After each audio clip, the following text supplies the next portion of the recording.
अस्सलामुअलैकुम, कैसे हैं आप सब। होपफुली आप सब खैरियत से होंगे और अल्हम्दुलिल्लाह हम भी बिल्कुल ठीक हैं। अच्छा जी, यहाँ पर जो है ना हो रही है सहरी की तैयारी। तो मैं जो है ना बना रही हूँ यहाँ पर सिंपल पराठे, सादा पराठे, क्योंकि मैंने बनाई थी रात दाल, उड़द की दाल बनाई थी मैंने वाइट वाली। ये मुझे है ना बहुत ज़्यादा पसंद है और हमारे घर में ना बच्चे भी है ना बड़े शौक से खाते हैं इस दाल को। एक तो इसमें है ना मिर्चें बहुत कम रहती हैं और साथ में है ना इसी है ना खिली खिली रहती है ना तो अच्छी लगती है। खैर जी, मैंने जो है ना सादा पराठे बनाए थे। मैंने कहा चलो साथ दाल के है ना अच्छे लगते हैं पराठे, और साथ में है ना कुछ फ्रीज़ किए हुए है ना वो निकाल लिए थे मैंने शामी कबाब, तो वो मैंने फ्रीज़ करके रखे हुए थे। तो वो बस मैंने रात ही है ना नीचे निकाल कर रख दिए थे फ्रीज़र से। अब वो नॉर्मल हो गए थे तो मैंने कहा पहले पराठे बना लूँ, उसके बाद है ना फिर मैं कबाब सेक दूंगी। और दाल के साथ है ना कबाब हुआ या फिर अंडे की भुजिया हुई ना, ये चीज़ें है ना अच्छी लगती हैं। तो खैर जी, यहाँ पर जो है ना बस मैं सबसे पहले उठकर है ना पराठे ही बनाती हूँ। तो मैंने ना इस तरीके के है ना पेड़े बनाकर रख लेती हूँ पराठे की, क्योंकि पराठे बनाना है ना फ्रीज़ के आटे के बड़ा मुश्किल काम है।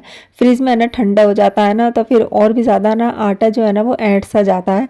तो इसलिए सारे पेड़े जो है ना मैं ऐसे बना बना कर रख लेती हूँ, अंदर जो है घी लगाकर और उनको फोल्ड कर करके। इससे है ना पेड़े जो है ना वो सॉफ्ट भी हो जाते हैं और फिर पराठे भी जल्दी जल्दी बन जाते हैं। अच्छा, डेली डेली है ना चिकन का सालन या फिर मतलब कोई भी है ना सालन वाली चीज़ जो होती है ना, चाहे वो मतलब कीमा हो या फिर चिकन हो या फिर कुछ भी हो, मतलब बोर से हो जाते हैं। तो मैंने सोचा है ना आज है ना दाल बना लेते हैं, और दाल भी है ना बस मुझे यही वाली ज़्यादा पसंद है और मुझे कोई सी दाल अच्छी नहीं लगती है। अच्छा, दाल के साथ है ना कबाब वगैरह हो ना तो फिर या फिर अंडे की भुजिया वगैरह हो तो फिर दाल है ना अच्छे से भी खाई जाती है। खैर माशाल्लाह हमने जो है ना यहाँ पर सहरी कर ली थी। तो हस्बैंड ने तो है ना बस आज दूध ब्रेड ही खाए थे, खुशी बुशरा ने और मैंने, हमने तीनों ने खाया था ये खाना। अच्छा, सहरी में ना खाना खाने के बाद बुशरा तो है ना तरबूज ज़रूर खाती है, इसको तरबूज ज़्यादा पसंद है। खैर आज हमने भी है ना तरबूज खा लिया था। अच्छा, यहाँ पर है ना फिर सुबह में है ना आज इसको शीरो को लेकर जाना था वैक्सीनेशन के लिए। तो रोज़ है ना बुशरा है ना 12 या 12:30 बजे सोकर उठती है दोपहर में। अब इसका है ना सारे वैक्सीनेशन के दिन निकलते जा रहे थे तो आज है ना बस इसको जल्दी उठना पड़ा शीरो की वैक्सीनेशन की वजह से, क्योंकि जब तक बुशरा उठती है सोकर तो फिर तब तक हॉस्पिटल जो है ना वो बंद हो जाते हैं। तो इसलिए है ना बस मैंने कहा आज है ना जल्दी उठा दूंगी। मैंने अलार्म लगा दिया था, मैंने कहा इसको है ना लेके जाओ आज। तो बस ये आज है ना 10:30 बजे 11 बजे के करीब उठ गई थी। तो खैर इसका है ना आज वैक्सीनेशन होना था, साथ में हमें इसकी ग्रूमिंग वगैरह भी करानी थी। तो पहले इसका वैक्सीनेशन होगा, उसके बाद इसकी कटिंग या जो भी ग्रूमिंग वगैरह ना वो कराएंगे। खैर उसके बाद है ना फिर मैं भी है ना ऊपर आ गई थी। मुझे है ना आज कुरान शरीफ के है ना ये जिल्दान भी धुलने थे, और ये है ना मैंने रमज़ानों से पहले सोच रही थी, लेकिन बस इतना सारा काम था कि बस यही रह गए थे मेरे।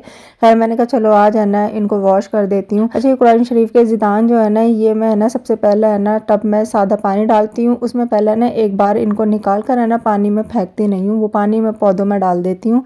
और उसके बाद है ना फिर जो मैं इनको धोती हूँ ना सर्फ डालकर हल्का सा, तो फिर वो मैं टब में डालकर धोती हूँ, फर्श पर रख कर नहीं धोती हूँ। मुझे अच्छा नहीं लगता, मतलब ये चीज़ है ना कुरान पाक पर चढ़ाई जाती है तो मैं सोचती हूँ इसका भी है ना एहतराम होना चाहिए, ऐसे नहीं ज़मीन पर डाला और धो दिए। तो मैं तो है ना इसी तरीके से धोती हूँ। आप किस तरीके से धोते हो, इनको किस तरह से वॉश करते हो, मुझे भी कमेंट करके ज़रूर बताना। मुझे ऐसे ही ठीक लगता है तो मैं इनको ऐसे ही धोती हूँ।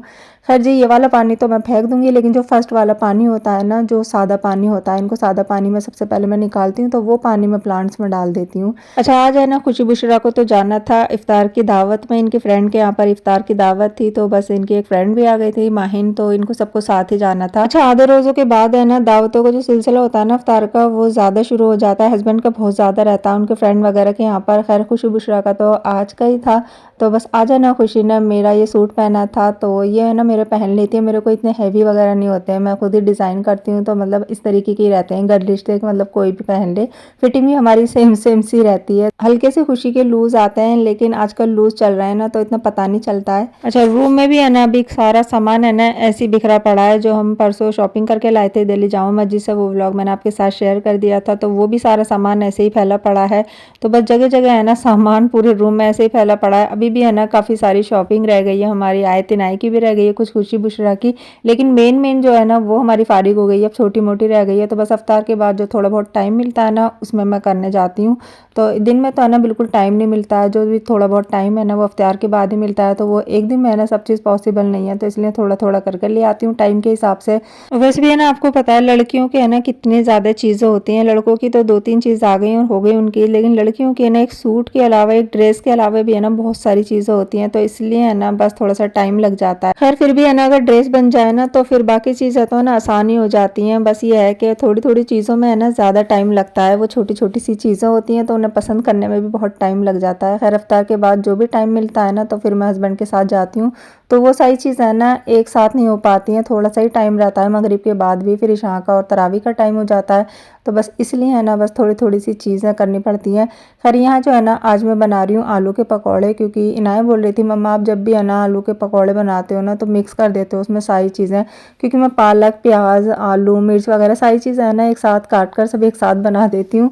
तो बोल रही थी मम्मा आज है ना बस खाली आलू के बनाना। वैसे भी है ना मैं पकौड़े कम ही बनाती हूँ, और चीज़ें बन जाती है ना तो फिर पकौड़ों का नंबर ही नहीं आता है। तो जब घर में से है ना किसी की भी दावत हो ना हस्बैंड की या फिर बच्चों की, तो फिर मेरा ना इफ्तार में कुछ खास बनाने का मन नहीं करता है। तो मैं सोचती हूँ कि बस सिंपल सा ही है ना इफ्तार बना लो। तो बस मैंने इनाया के कहने से ना आज आलू के पकौड़े बना लिए थे, साथ में थोड़ी सी मैंने बस हरी मिर्च के भी बना लिए थे। मैंने कहा चलो 2-4 हरी मिर्च के भी बना लेते हैं। इधर हस्बैंड क्रीम चाट बना रहे थे, तो बच्चे है ना वैसी वाली जो चाट होती है नॉर्मल वो खाते नहीं है, क्रीम चाट खा लेते हैं। तो बस हस्बैंड जो है ना वही बना लेते हैं, तो हम है ना सब यही खा लेते हैं। चाट वगैरह जो है ना हमसे खाई नहीं जाती है।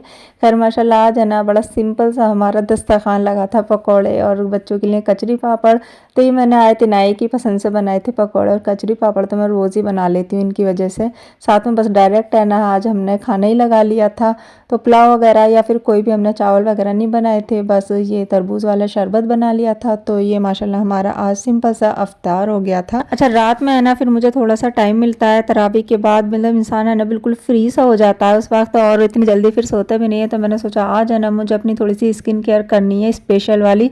वैसे तो है ना होती रहती है नॉर्मल डेली रूटीन वाली, लेकिन ये स्पेशल वाली है क्योंकि ये जो स्किन केयर है ना ये स्पेशली ईद के लिए है। तो खैर यहाँ पर जो है ना आज मैं एक फेस मास्क बनाने के लिए जा रही हूँ जो कि बहुत ज़्यादा इफेक्टिव है। इस हिसाब से है ना ये मौसम चल रहा है ना, मतलब इसमें है ना थोड़ी ड्राइनेस सी भी आ रही है, स्किन फ्लेकी फ्लेकी सी हो रही है, और ऐसा लग रहा है मतलब फेस है ना जैसे बेजान सा रहता है ना, इस तरह से है ना स्किन हो रही थी। तो मैंने कहा चलो है ना मैं आपके साथ भी ये वाला फेस मास्क शेयर कर देती हूँ। इससे है ना स्किन इतनी ज़बरदस्त होने वाली है, बहुत ही ज़्यादा मतलब अच्छी रहती है स्किन, एकदम सॉफ्ट हो जाएगी, नरिश भी हो जाएगी, डेड सेल्स वगैरह सब निकल जाएंगे। खैर मैंने यहाँ पर है ना 1 चम्मच भर के ले लिया था ये चावल का आटा।